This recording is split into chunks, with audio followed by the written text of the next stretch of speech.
Hallo und herzlich willkommen. Heute wird Julian von Neubau Music uns erzählen, was ein Musiklabel eigentlich macht und wie sein Job hier so aussieht. Was muss man können, wenn man bei einem Label arbeiten will?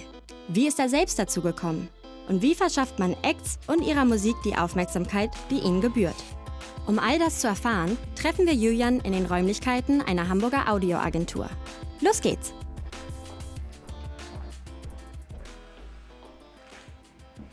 Hi, mein Name ist Jürgen Löwe, ich bin Mitgründer und Geschäftsführer von Neubau Music, einem Musikverlag und Label aus Hamburg und Berlin. Schon seit meiner Jugend interessiere ich mich für Musik, habe selber in Bands gespielt, Konzerte veranstaltet und so meinen Weg in die Musikindustrie geebnet. Sicherlich fragt ihr euch, was ein Musiklabel so macht. Früher hat es unbedingt ein Musiklabel gebraucht, um Musik zu veröffentlichen und eine Fanbase zu erreichen. Dieser Tage ist es zum Glück anders. KünstlerInnen können über verschiedene Plattformen ihre Musik veröffentlichen und so ihre Fans erreichen. Nichtsdestotrotz sind die Aufgaben eines Musiklabels dieser Tage vielfältig. Das beginnt mit der Suche nach neuen Talenten, ersten Songskizzen über Songwriting-Sessions zu machen, bis hin zur Produktion. Anschließend werden Kampagnen vorbereitet, strategisch geplant, es wird eine Zielgruppe erfasst und dementsprechend Marketing gemacht. Heute bin ich zufälligerweise in einem Musikstudio, wo eigentlich alles beginnt. Folgt mir, wenn ihr mehr wissen möchtet.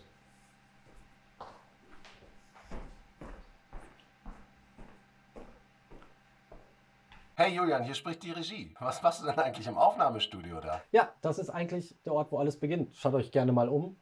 Das Studio ist quasi der Starting Point für jede künstlerische Karriere. Hier werden erste Songs skizziert, erste Produktionen durchlaufen und wir sind auch sehr häufig hier, um Feedback zu geben, den Künstlerinnen oder auch als Vertrauensperson da zu sein, um zu unterstützen. Aber ja, das ist der Ort, wo alles beginnt. Okay, das klingt interessant. Und was macht ihr beim Label sonst noch so?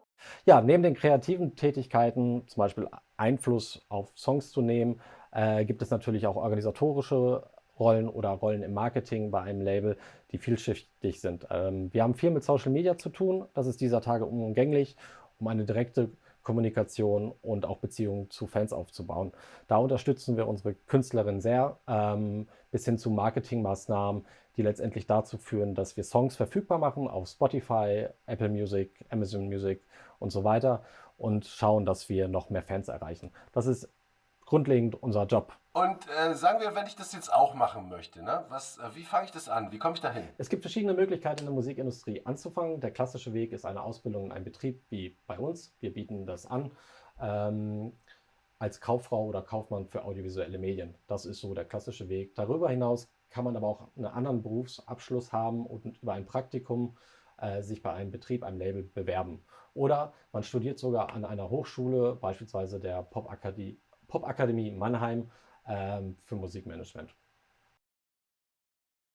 Cool, dann würde ich sagen, ich kann mich einfach bei euch bewerben. Klar, bewirb dich gerne. Die Musikindustrie und auch die Labels leben von jungen, talentierten Menschen, die neuen und frischen Wind reinbringen. Alles klar, vielen Dank.